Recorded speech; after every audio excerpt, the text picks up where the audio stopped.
Porque el Hijo del Hombre no vino para ser servido, sino para servir y para dar su vida en rescate por muchos. Aunque nosotros no lo merecíamos, gracias Padre por enviar a tu Hijo a morir por nosotros.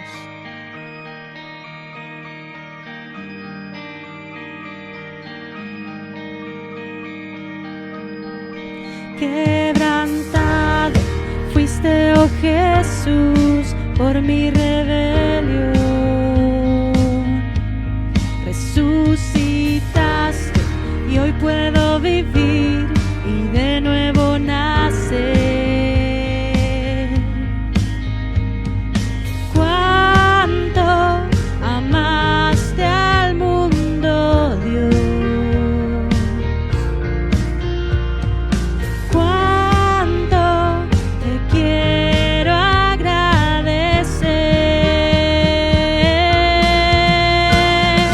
Gloria, gloria en lo alto, gloria en lo alto, gloria al Rey. Gloria, gloria a ti, mi Cristo, tu nombre por siempre exaltaré. Venciste el mundo pecador con tu gran amor. Ahora el Padre te ha exaltado al más alto lugar. Cuánto amaste al mundo, Dios. Cuánto te quiero enaltecer.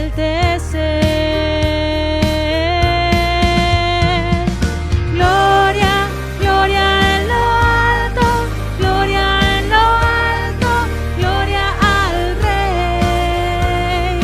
Gloria, gloria a ti, mi Cristo, tu nombre por siempre exaltaré. Gloria, gloria en lo alto, gloria en lo alto, gloria al Rey. Gloria, gloria a ti, mi Cristo, tu nombre por siempre exaltaré.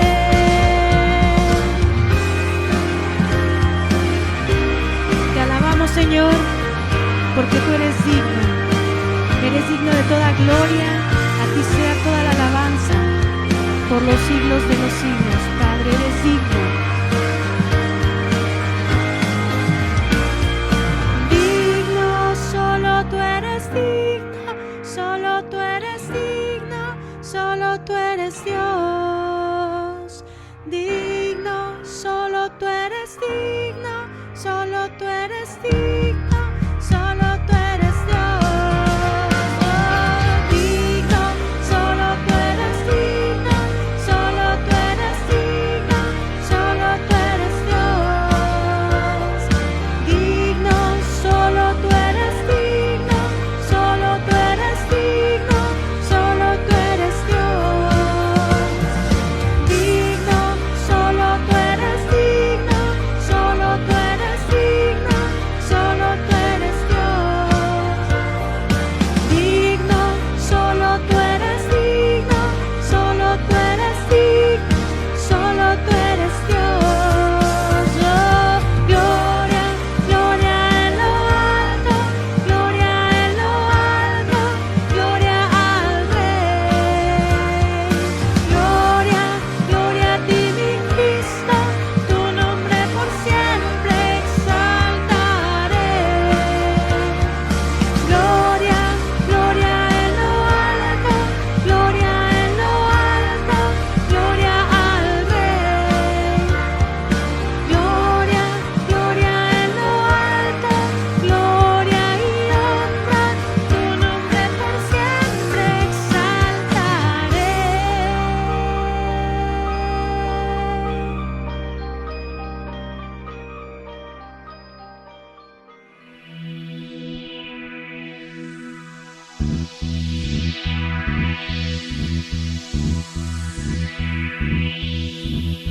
De tal manera amó Dios al mundo, que dio a su Hijo unigénito, para que todo aquel que en Él crea no se pierda, mas tenga la vida eterna.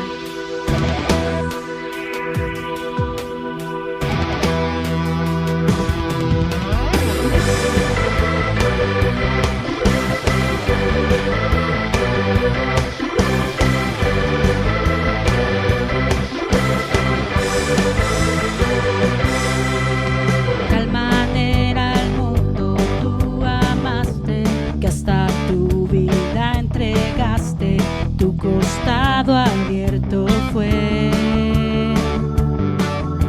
y fueron esas gotas de tu sangre que mi corazón limpiaron, me hiciste nuevo ser. Gracias, yo te doy gracias por tu amor sin condición en esa cruz.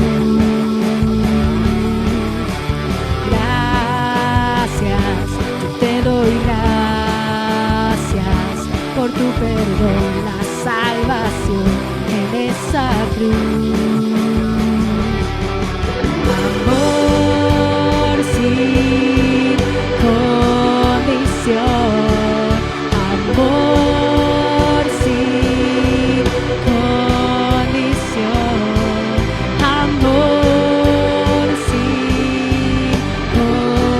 condición, amor sin condición.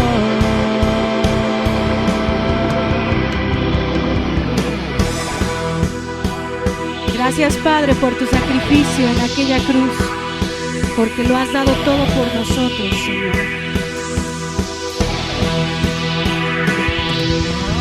Tal manera al mundo tú amaste, que hasta tu vida entregaste, tu costado abierto fue. Y fueron esas gotas de tu sangre que mi corazón limpiaron, me hiciste un nuevo ser. Gracias, te doy gracias por tu amor sin condición en esa cruz. Gracias, yo te doy gracias por tu perdón, la salvación en esa cruz. Por sin condición, amor sin condición, amor sin condición, amor sin condición.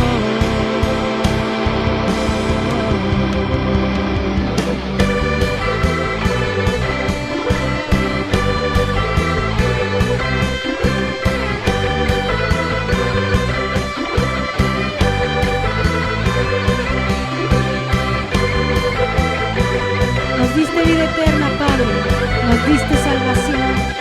Gracias.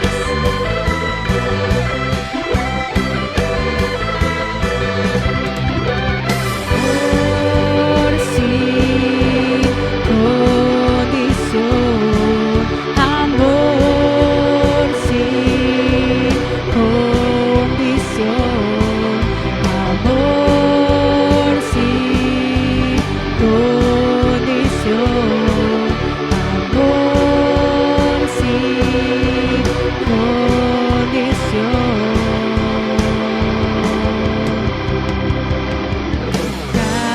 Gracias, te doy gracias por tu amor sin condición en esa cruz. Gracias, yo te doy gracias por tu perdón, la salvación en esa cruz.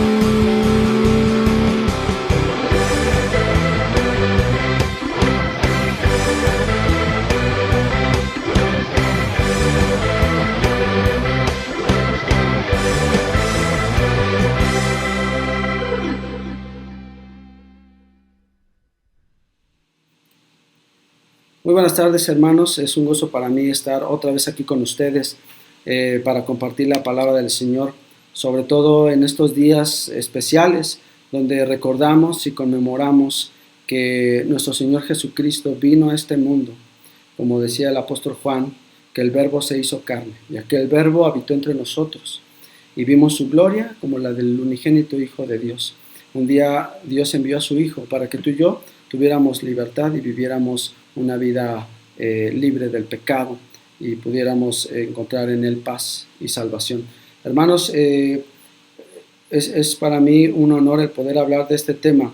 Y el día de hoy vamos a hablar de un tema que es bien importante, que es la Cena del Señor. La Cena del Señor es una ordenanza que nuestro Señor Jesucristo nos dejó para que lo recordáramos, pero no solo que lo recordáramos lo que hizo, sino para que recordáramos también su promesa, y la promesa es que Él un día iba a volver por su iglesia. Amén. Entonces, hermanos, es importante que nosotros hagamos la Cena del Señor en nuestras iglesias, y con esto nosotros conmemoramos y que nuestra fe está basada en que nuestro Señor Jesucristo no solamente venció a la muerte en la cruz del Calvario, sino que también un día volverá por su iglesia. Entonces, entender la Cena del Señor es importante porque a pesar de que su significado es sencillo y es simple, su profundidad es muy grande, muy grande. La Cena del Señor está llena de simbolismos y de cosas que el Señor, que Jesús está haciendo en la vida de su pueblo y que lo ha hecho desde siempre. Entonces, si ustedes me acompañan, vamos a analizar la Cena del Señor para que nosotros comprendamos y tengamos conciencia de lo que yo hago cada vez que celebro la Cena del Señor. Y para algunos que nos están escuchando y no saben qué es esto de la Cena del Señor, bueno, es un momento en las congregaciones cristianas donde nosotros conmemoramos esta ordenanza que Cristo nos dio y que vamos a leer ahorita para que ustedes se den cuenta de lo que está pasando. Pero es algo muy sencillo, pero muy significativo para nosotros, los que hemos creído en Cristo y los que seguimos sus mandamientos. Entonces, hermanos, la lectura del día de hoy la vamos a basar en el Evangelio de Lucas, en el capítulo 22, y vamos a leer del 14 al 23. Hay más evangelios que hablan al respecto, pero nuestra lectura base para este día va a ser el Evangelio de Lucas. Evangelio de Lucas, capítulo 22, versículos del 14 al 23, y dice la palabra del Señor. Cuando era la hora, se sentó a la mesa, y con él los apóstoles, y les dijo: cuánto he deseado comer con vosotros esta Pascua antes que padezca. Porque os digo que no la comeré más hasta que se cumpla en el reino de Dios. Y habiendo tomado la copa, dio gracias y dijo: tomad esto y repartidlo entre vosotros. Porque os digo que no beberé más del fruto de la vid hasta que el reino de Dios venga.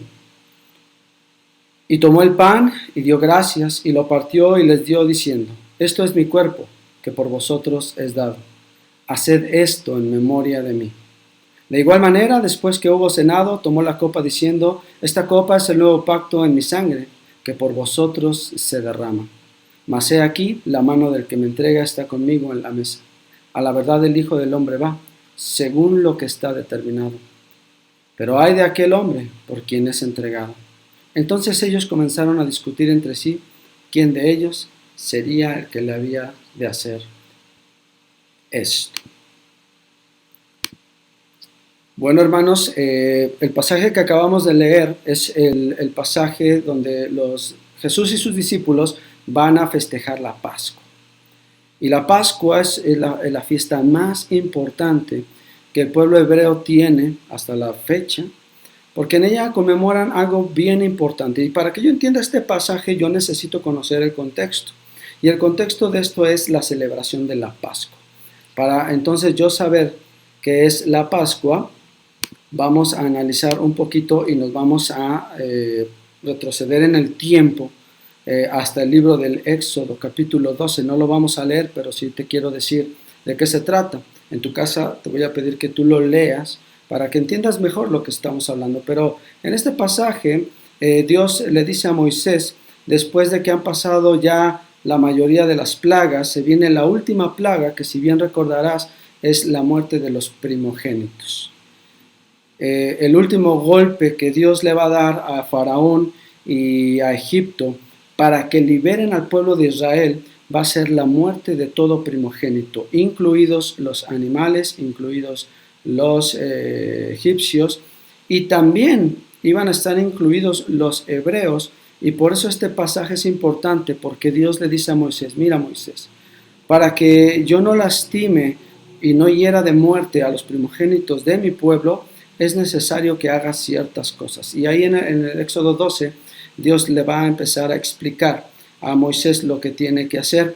Entre esas cosas era pues el sacrificio de los corderos, y que con la sangre de esos corderos se iban a marcar las puertas y los dinteles de las casas de los hebreos, para que cuando viniera Dios o viniera la muerte de los primogénitos, dice la palabra de Dios que pasara de frente la muerte, el enviado del Señor pasara de frente, y donde veía esa marca de la sangre en las puertas, pasaba de largo y no había muerte en esa casa.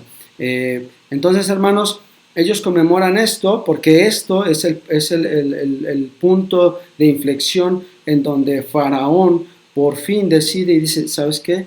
Ya váyanse, por fin el pueblo queda libre. Y todo esto se conmemora, y en el capítulo 12 de Éxodo, Dios le explica a Moisés de qué se va a tratar todo esto de la Pascua. Pero a grandes rasgos, hermanos, la Pascua es la celebración de la salida del pueblo de Israel de Egipto, de la obtención de su libertad por parte de Dios.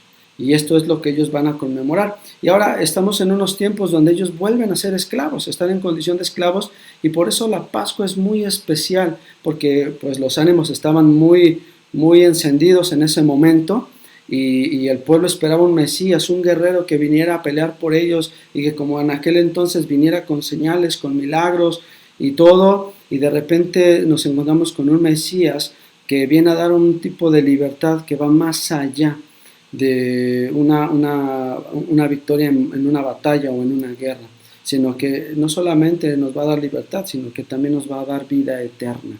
Y este es el punto, y esto es lo que hoy vamos a platicar acerca de la cena del Señor. Entonces, esto es la Pascua, en el hebreo la palabra Pesaj, que significa es pasar por alto o dejar pasar algo, y que en este caso tiene que ver el perdonar la vida de los primogénitos en el pueblo hebreo. Entonces, hermanos, ¿cómo se celebraba la Pascua? La Pascua tenía, para los tiempos de Jesús más o menos se piensa que se celebraba de esta manera, y yo traté de hacer un pequeño resumen porque realmente hay muchos detalles que podríamos platicar, pero sí quiero decirte que toda la cena, toda la reunión de la Pascua, desde que empezaba, porque eran días de celebración y de ciertos rituales que se hacían, pero todo es un simbolismo de la obra redentora de nuestro Señor Jesucristo y del plan de salvación que Jehová, que Dios tiene para la humanidad. Entonces, yo aquí te puse un orden para que tú más o menos te des cuenta cómo se realizaba esto. Primero se reunía la familia, se reunían los familiares, la gente que vivía en un mismo hogar, y compartían primero una primer copa. Y obviamente estas eran copas de vino, ¿sale? Y esta copa tenía un significado. Después venía un lavamiento ceremonial de manos, de pies, etc. Después viene el partimiento del pan sin levadura. Después se bebía una segunda copa, y esta segunda copa daba lugar a que el hijo menor de la familia hiciera un par de preguntas que ya estaban predefinidas para que se empezara a platicar, y el padre de familia empezaba a narrarle a la familia pues el éxodo, o sea, cómo Dios sacó al pueblo de Israel de Egipto. Ese era el propósito de estas preguntas, que eran parte del ritual. Después de esto se procedía a la cena, pero la cena pues no era a ver, sírvete y pásame las tortillas, y no, o sea, había alimentos específicos que se comían de manera específica, y entre ellos vamos a encontrar las hierbas amargas, el cordero, de otras cosas que hoy también vamos a platicar. Después terminaba la cena y entraba la tercera copa, que esta va a ser sumamente importante para lo que vamos a platicar, y también se leían después de la copa los salmos ceremoniales que se cantaban, y terminaban con una última copa que tiene un significado muy especial y con el cual hoy vamos a terminar esta palabra. Entonces, mis amados hermanos, voy a tratar de irme un poquito rápido, pero voy a tratar de ser muy claro en los significados, y yo te pido que le pidas al Señor que te dé claridad. Entonces, en este punto, primero quise como ponerte un contexto, pero en este punto vamos a pedirle al Señor que nos dé discernimiento. ¿Y qué es el discernimiento? Pues no es otra cosa más que el poder comprender cómo afecta a mi vida esta verdad espiritual de la que hoy vamos a hablar. ¿Cómo puedo usarla en mi vida y cómo esto puede traerme bendición en mi vida? Porque lo que Dios quiere es que vivamos una vida, y una vida en abundancia, no una vida en miedo, ni en estrés, ni en derrota. Y todo esto, hermanos, si tú hoy lo puedes comprender y aplicar en tu vida, esto te va a traer victorias a tu vida y bendición. Entonces vamos a orar, si me lo permites, y continuamos, porque a lo mejor va a ser un poquito difícil de entender, pero con la ayuda del Espíritu Santo lo vamos a ir comprendiendo. Bendito Dios, en esta tarde, Señor, te alabamos, te doy gracias, Señor, porque tú nos has dejado tu palabra, Señor, y tu palabra da testimonio de que tú eres el verdadero y único Dios, y que en tu voluntad está, Señor, el bendecir a tu pueblo. Tú liberaste en aquel tiempo, Señor, a tu pueblo por amor, y hoy lo quieres seguir haciendo, Señor. Hoy quieres liberarnos, hoy quieres sanarnos nuestras vidas, Señor, nuestros corazones, a nuestras familias, Señor. Yo te pido, Padre, que todos los que hoy estamos escuchando esta palabra podamos tener el corazón correcto y el discernimiento para entender lo que esto significa para nosotros, Señor. La importancia que esto tiene en mi vida y cómo puede afectarme de una manera buena, de una manera bendita, Señor, porque proviene de ti. En el nombre de Jesús, Señor, pongo este tiempo, esta palabra, Señor, y mi vida en tus manos, para que seas tú y no yo, Señor, el que hable. Amén. Ok, hermanos, entonces vamos a concentrarnos en algo que es bien importante. Y algo son los alimentos de las Pascuas, o de la Pascua, ¿no? Dios le ordena a Moisés que en la cena se va a compartir cierto tipo de comida, y este tipo de comida tiene un significado. En primer lugar, tenemos la carne asada, el pan sin levadura, y por último van a estar las hierbas amargas. No voy a explicar cada uno cómo era exactamente, ni nada de esto por cuestiones de tiempo, pero tú puedes encontrar esto en el libro de Éxodo capítulo 12, en el versículo 8, donde Dios le dice a Moisés que esto se va a tener que comer.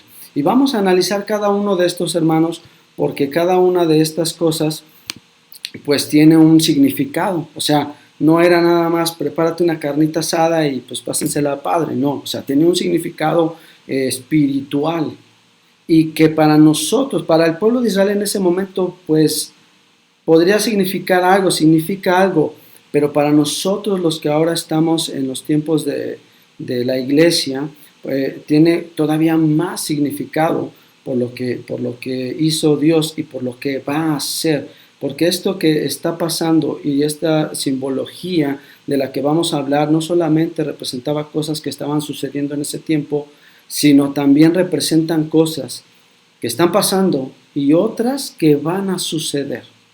Entonces, hermanos, vamos a hablar un poquito, pues sí, de profecía, si lo quieres ver de esa manera, aunque la profecía es pues la palabra de Dios expresada para el hombre, ¿verdad? Entonces no es nada místico, no es nada del otro mundo, pero también el Señor nos va a revelar cosas que vienen y que tú tienes que estar atento para que entonces estés listo para lo que viene.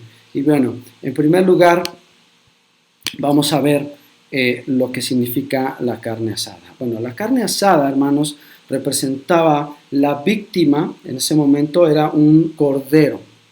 Era un cordero que Dios le dice a Moisés, este cordero tiene que ser sin defecto y sin mancha.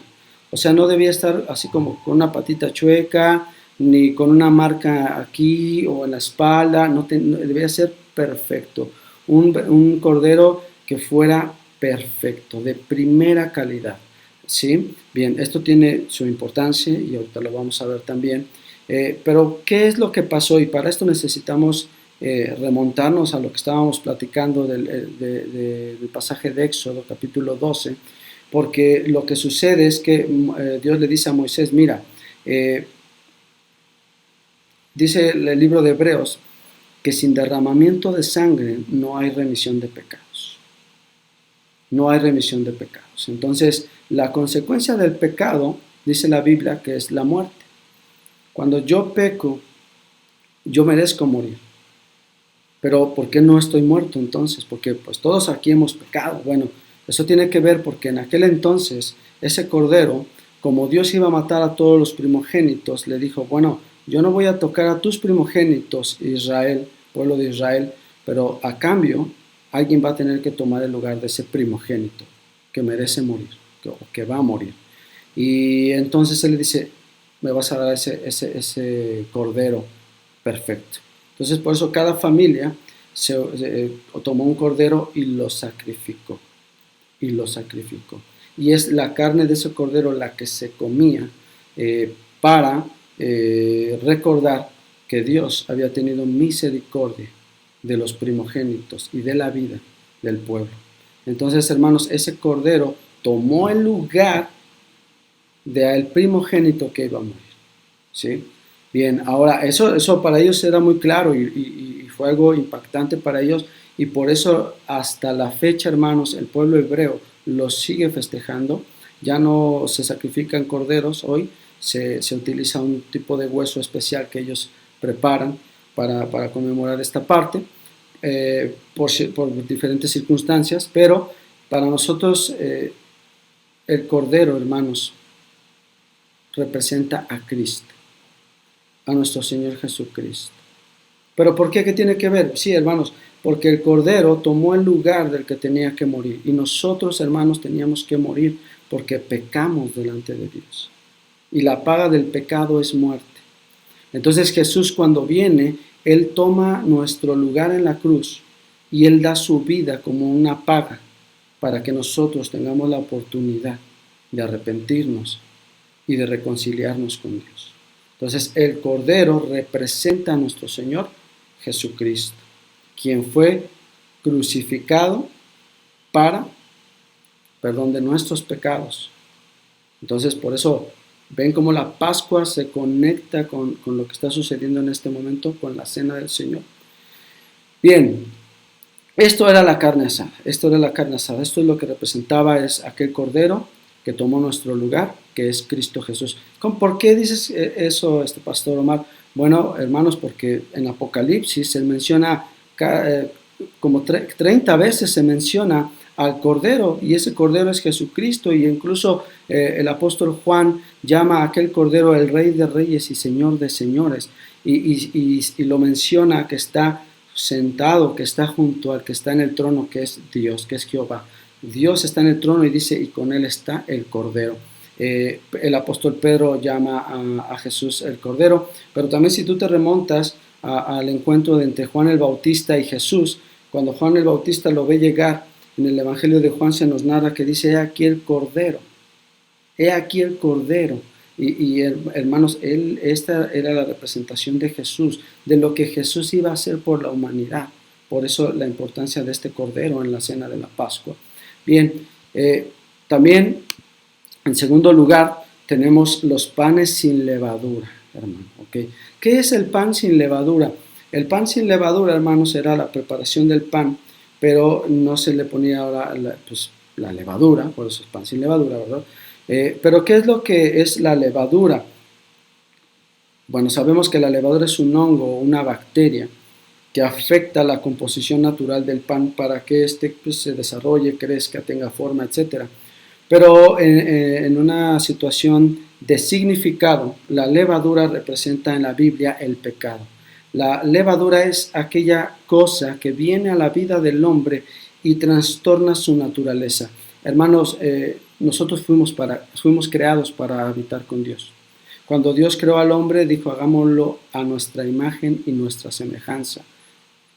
Dios quería habitar con el hombre. Dios hizo un ser, por primera vez, un ser que era consciente, un ser que tenía la facultad de decidir, un ser que es racional como lo es Dios.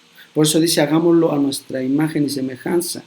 Tiene que ver con la esencia. Nosotros podemos crear, destruir, podemos decidir si quiero o no quiero, si voy o si vengo.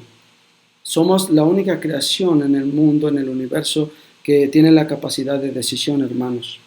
No vivimos por instintos, vivimos por las decisiones que tomamos cada día. ¿Sí? Entonces, cuando viene el pecado en la vida de Adán y de Eva, pues este propósito original, esta esencia se rompe.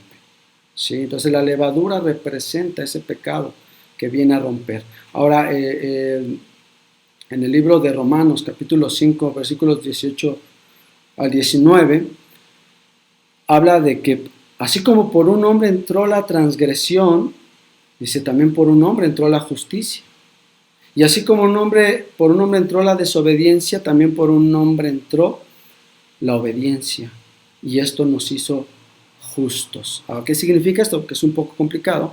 Bueno, lo que significa es que así como Adán, por ese pecado que cometió, pues tuvimos que romper relaciones con Dios, porque no podíamos ya estar en su presencia por el pecado, porque el pecado no puede habitar donde está Dios. ¿Sí? Y esa es la misericordia de Dios, hermanos, que Él es santo y muchas veces nos ha evitado las consecuencias de nuestros pecados, nos ha ayudado para no vivir esa vida derrotada que a lo mejor mereceríamos, y en su misericordia nos ayuda. Ahora, el pan simboliza a Cristo. ¿Qué es lo que le dice Cristo a los discípulos?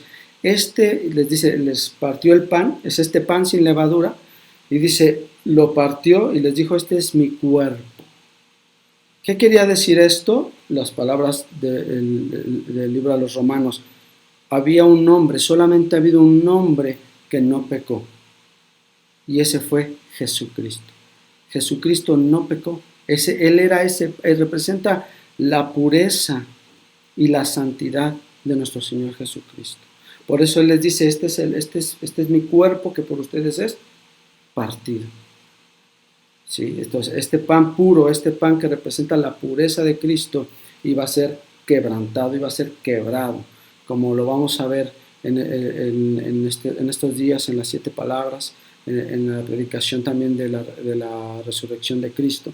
Hermanos, el pan también representa a Jesucristo. ¿Sí? El cordero es la víctima, el que toma nuestro lugar.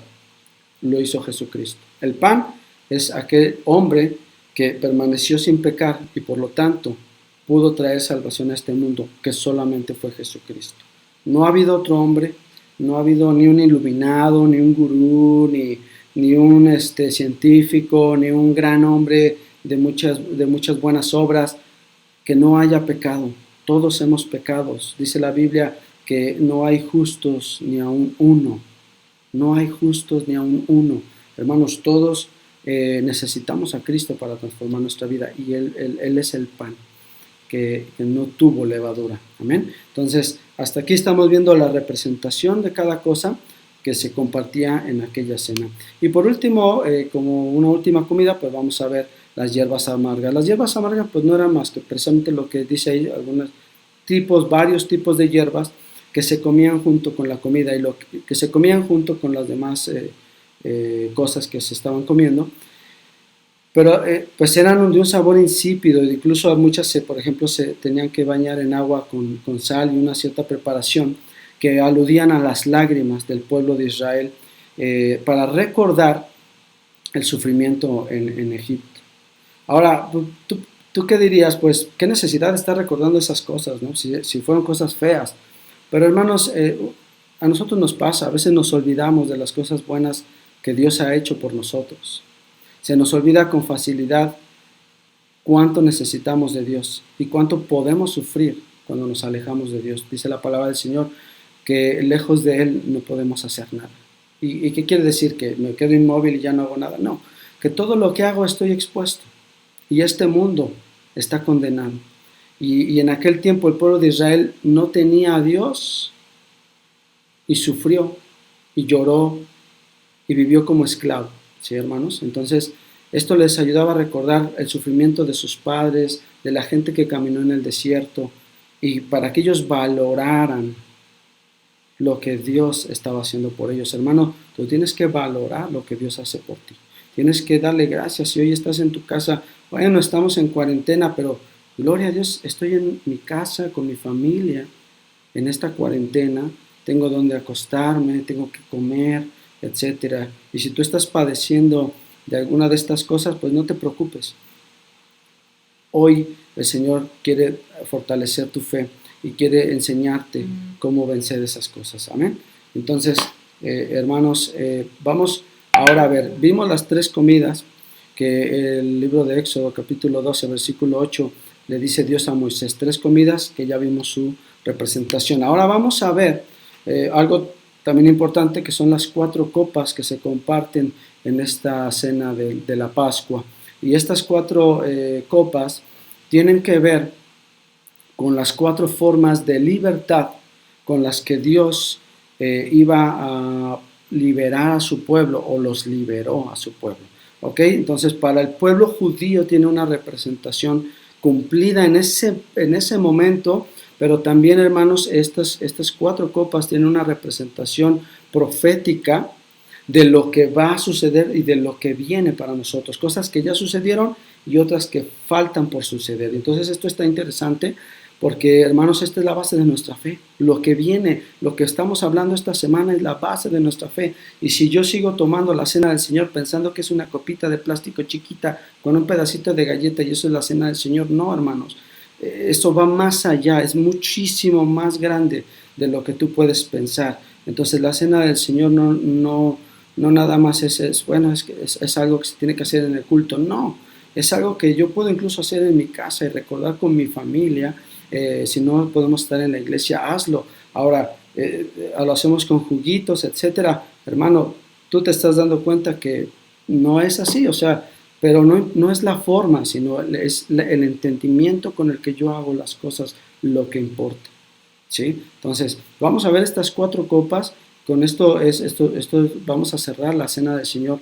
Y esto lo vamos a encontrar en el libro de Éxodo capítulo 6, del versículo 6 y 7, que son las 4 formas, las 4 maneras en las que Dios liberó al pueblo de Israel. Y la primera de ellas es la primera copa que mencioné que se tomaba para empezar. Dice, está basada en esta porción del versículo 6 del pasaje de Éxodo 6. Dice, y yo sacaré de debajo de las tareas pesadas de Egipto. Yo sacaré de las tareas pesadas de Egipto. ¿De qué está hablando aquí? Esta copa representa esa libertad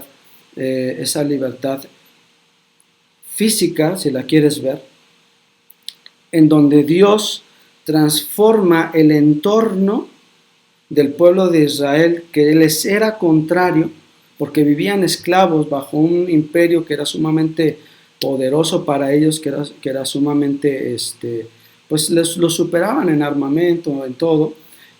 No podían tener un levantamiento porque pues no sabían ni pelear. Entonces, ¿qué es lo que hizo Dios? Lo que hizo Dios fue transformar el entorno a su alrededor para que el pueblo de Israel pudiera ser libre.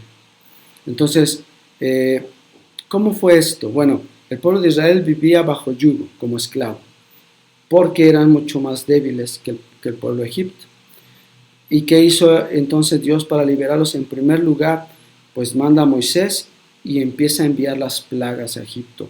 Llega un momento cuando tú estás leyendo en el libro de Éxodo, capítulo 14 y 15, donde son constantes diálogos entre Faraón y Moisés, etcétera. Pero en algún punto el pueblo de Egipto habla con el Faraón y le dice, oye Faraón, ya por favor déjalos que se vayan. Mira cuánto sufrimiento nos están haciendo. Y esto es lo que está pasando. Esto es lo que representa esta copa, que primero el pueblo de Egipto tenía bajo yugo al pueblo de Israel, pero cuando Dios pelea por ellos, ahora es el pueblo egipcio quien está bajo yugo de Dios. Y esa es la primera libertad que Dios viene a darle a ellos. Viene a cambiar las cosas a su favor, hermanos. Por eso dice la palabra de Dios en Romanos capítulo 8, que todas las cosas nos son para bien. El Señor está ahorita tocando nuestro país porque está transformando las cosas a favor de su pueblo. ¿Cómo puedes decir eso, hermano? Pues mira, me está yendo así, a lo mejor me voy a quedar sin esto y no tengo ahorita esto. Hermano, esta es una gran oportunidad para que tú conozcas de manera profunda el corazón de Dios. Y también en este momento el pueblo de México está más sensible a escuchar que hay un Dios que puede guardarlos. ¿Amén? Entonces, esta es la primera copa. Yo sacaré de debajo de las tareas pesadas de Egipto, y representa la libertad física, cómo Dios transforma nuestro entorno, acomoda las cosas. De repente, caray, mi jefe era bien mala onda y ahorita se está portando buena onda, quién sabe qué le pasó. Es la mano de Dios trastornando nuestro entorno para nuestra bendición, hermanos. Es eso. Luego, en segundo lugar, vamos a ver la segunda copa que dice: y os libraré de servidumbre. Ahora, el pueblo de los egipcios, el pueblo de Israel estaba habituado. Toda su vida, hermanos, desde que empezaron a ser esclavos, estaban acostumbrados a ser esclavos. Muchas generaciones, 420 años, fueron esclavos de Egipto. Entonces, ¿había cuántas generaciones te gusta que crecieron sabiendo que la vida era ser de esclavo? Entonces, hermanos, esta segunda copa significa la libertad de nuestra mente. Ya no tener una mentalidad de esclavo. Y tú lo puedes ver cuando el pueblo de Israel sale. Ya eran libres físicamente, ya estaban libres. Ya los egipcios ya no tenían control sobre ellos. Pero cuando iban en el desierto, ¿cuántas veces pelearon con Moisés y le dijeron: oye, Moisés, estábamos mejor en Egipto? Allá por lo menos nos daban carne, allá por lo menos teníamos esto, y mira, tú nos sacaste a morir en el desierto.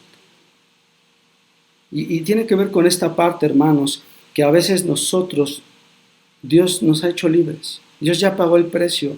Dios ya pagó el precio de tu pecado. Tú ya podrías ser libre, tú ya podrías empezar a disfrutar las victorias del Señor, su bendición, pero tu mente sigue como esclavo. ¿Y sabes cómo es una mente de esclavo? No lo voy a lograr. Dios no me está escuchando. Pues ya no voy a ir a la iglesia porque pues no, Dios no me oye. Y entonces oré una semana, pero Dios no me contestó. Y sigues pensando como una persona esclavizada.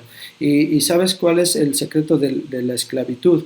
La esclavitud tiene como principio el hacer entender al hombre que no tiene otra opción. Para un esclavo no hay opciones. Un esclavo es lo que es porque así le tocó ser. Pero los que somos libres hemos entendido que hay más de un camino, y ese camino, el que nos lleva a la vida, el que nos lleva a nuestro Padre, es Jesucristo. Cuando yo sigo ese camino, entonces soy libre. Y entonces cuando vienen las situaciones, esto me preocupa, pero yo sé que mi Redentor vive. Pero yo sé que Jesucristo ha dado la victoria. Pero yo sé que en Él soy más que fuerte, dice el apóstol Pablo, ¿no? Entonces, hermanos, este significa la segunda copa, una libertad de la mente. Y en tercer lugar, la tercera copa. Esta copa es importante porque es la copa a la que el Señor Jesús hace referencia cuando dice: tomen de esta copa, es el nuevo pacto en mi sangre. Esta es la tercera copa. ¿Qué significa la tercera copa? Está basada en la tercera oración o frase que el Señor, que Jehová hace a Moisés y le dice: os redimiré con brazo extendido. La palabra redención, que es la palabra Gaal, en el hebreo, significa liberar o rescatar. ¿Sí? Entonces tú, cuando dice esta copa es mi nuevo pacto, es decir, lo que está Jesús diciéndoles es: yo los voy a liberar. Hoy se va a cumplir esta promesa de Dios, esta copa de que Dios los va a liberar o los va a redimir. Es decir, ustedes ya van a poder tener salvación, ya no van a ser culpables del pecado si ustedes se arrepienten. Por eso dice, este es el nuevo pacto en mi sangre. El vino representa la sangre de Cristo y su obra de libertad en el corazón del hombre. ¿Sí? Hablábamos en un principio, ¿verdad?, que dice, para la ley hebrea era sin derramamiento de sangre no hay remisión de pecados, no hay perdón de pecados, tú estás condenado. Por eso Jesús tenía que derramar su sangre en la cruz, porque Él era el Cordero que iba a ocupar ese lugar. Y esta copa empata en este momento para cumplir la promesa de Dios que le dio desde los tiempos de Moisés, donde le dice, yo redimiré con brazo extendido. Y Él está hablando de la obra de Jesucristo en la vida del pueblo, y no solamente del pueblo judío, sino ya está hablando también de nosotros como gentiles. Entonces, hermanos, esta es importante porque esta es la copa de la que Jesús habla. Esta es la copa que nosotros tomamos cada vez que hacemos la cena del Señor. Esta es la copa que tú y yo tomamos para recordar lo que hizo Jesucristo. Hacer esto en memoria de mí, esta sangre que yo estoy derramando para que tú ya no seas culpable, sino que a través de mi acción, de mi muerte y mi resurrección, tú tengas salvación. ¿Sí, hermanos? Entonces, esta es la tercera copa de la cual está hablando el Evangelio de Lucas, y también Mateo, Juan, Marcos hablan de esto, pero hablando del pasaje que leímos, esto es lo que significa. ¿Sí? Y vamos a la última de las copas. Me gustaría explicar más cosas, de verdad hay muchas cosas padrísimas que nos enseñan más, pero no quiero extenderme demasiado, pero quiero que te quede muy claro lo que estaba sucediendo en esta escena. ¿Sí? Lo que estaba sucediendo en esta escena. A partir de este momento en el Evangelio de Lucas se corta la escena, se toma la tercera copa y ya no ocurre más. Ya no se toma esta cuarta copa, hermanos. Quiero que seas consciente para que veas lo que viene. Esta cuarta copa habla de algo que va a suceder. Y en la cuarta copa está basada igual en el Éxodo, pero ahora en el versículo 7, donde dice, y os tomaré por mi pueblo y seré vuestro Dios. Esta frase significa el día en que tú y yo ya no dependamos, ya no soy mexicano, ya no soy venezolano, ya no soy, no, ahora somos únicamente de Cristo. Cuando Cristo venga en su segunda venida y habitemos con Él, esto es la promesa de libertad que el Señor le está haciendo a Moisés. Obviamente Moisés no lo entendió en ese momento, pero hoy nosotros por la revelación del Espíritu sabemos que esto está hablando de eso. Bueno, hermano, ¿y tú de dónde sacas esas cosas, no? Bueno, pues para que tú sepas, esta es la copa que dice el Señor Jesús en Lucas. En Mateo también lo menciona y dice, no volveré a tomar del fruto de la vid hasta que vuelva en el reino del Señor, hasta que regrese. Es decir, esta copa, hermanos, nosotros la vamos a tomar con el Señor Jesucristo cuando sean las bodas del Cordero. Entonces, yo sé que es un poquito complicado, pero esta copa Jesús ya no la tomó en esa noche, porque esa copa, aún por ser quien era Él no la tenía que tomar aún en ese momento. Él la va a tomar cuando venga por su iglesia y sean las bodas del Cordero. Ahora, ¿cuáles son las bodas del Cordero? Pues vamos a Apocalipsis 19 para que pues tú veas de qué estoy hablando. Apocalipsis 19:7 dice, gocémonos y alegrémonos y démosle gloria porque han llegado las bodas del Cordero y su esposa se ha preparado. Ahora, ya escuchamos, ¿las bodas de quién son? Del Cordero. ¿Quién es el Cordero? Jesucristo. ¿Y su esposa quién es? Caray, pero Jesús no tuvo esposa. No. Todo esto, hermanos, es representativo de lo que va a suceder. La esposa es la iglesia de Jesucristo. No es la religión ni es tu denominación, hermanos. Es la iglesia de Cristo. ¿Quiénes son la iglesia de Cristo? Aquellos que han aceptado a Cristo en su corazón y hoy les siguen y hoy les sirven y hoy buscan su presencia en su vida. Esa es la iglesia. Por eso dice, gocémonos, alegrémonos, porque las bodas del Cordero y su esposa ya están listas, se han preparado. Versículo 8, y a ella se le ha concedido que se vista de lino fino, limpio y resplandeciente. Y nos explica qué significa el lino fino y resplandeciente. El lino fino es las acciones justas de los santos. ¿De cuáles santos, hermano? ¿Del santo niño de Antocha? ¿O de qué santo estás hablando? No, hermanos, todos los que hemos aceptado a Cristo en nuestro corazón, se nos llama santos. No por nuestras obras, sino porque la presencia de Dios está en y con nosotros. Sí. Dice y el versículo 9, aquí está. Y el ángel me dijo, escribe, bienaventurados los que son llamados ¿a qué? A la cena. Es esa cena en la que Cristo va a tomar esa última copa en las bodas del Cordero. Y me dijo, estas son palabras verdaderas de Dios. Hermano, ya Cristo nos ha redimido. Ya Cristo nos ha liberado del pecado. Ya Cristo ha liberado nuestra mente de los que nos hemos dejado. Pero también nos falta el tiempo en el que un día vamos a estar en la presencia del Señor. Y cuando dice las bodas del Cordero, pues no es una boda literal, es el momento en el que nosotros como iglesia nos vamos a reencontrar con Él y vamos a tomar el lugar que perdimos en el huerto del Edén, cuando Adán pecó. Esa copa, la última copa, donde dice, yo seré su Dios. También en el Apocalipsis dice que yo seré su Dios. Ya se va a acabar estas cosas, ya todo este mundo como lo conocemos, ya no será más que un recuerdo, hermano. No será más que un recuerdo para algunos triste, para otros curioso, para otros será alegre. Pero los que creímos en el Señor, estaremos en aquel día sentados a la mesa con nuestro Padre en el reino de los cielos.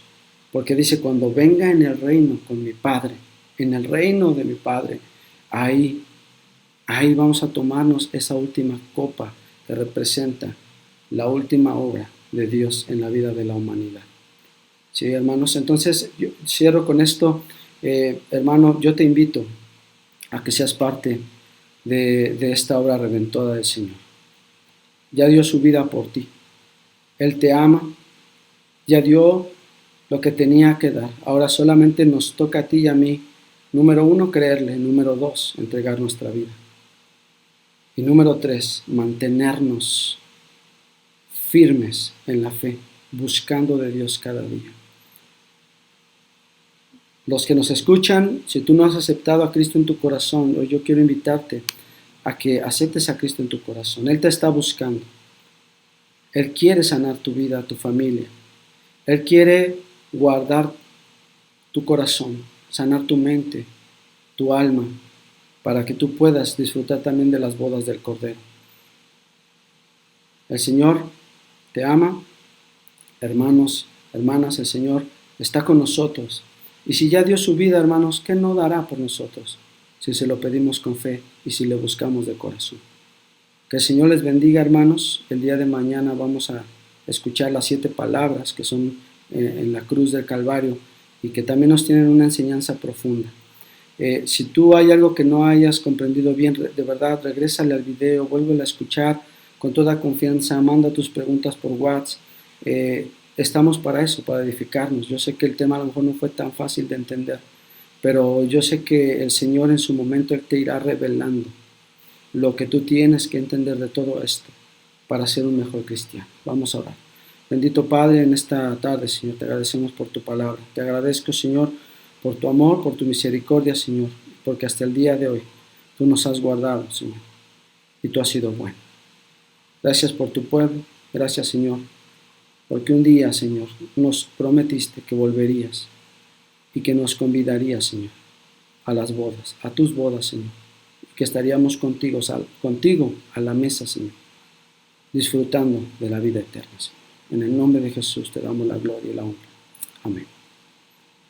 Bueno, mis hermanos, que el Señor les bendiga y nos vemos el día de mañana para escuchar la predicación de las 7 palabras de nuestro Señor Jesucristo en la cruz del Calvario. Que el Señor les bendiga.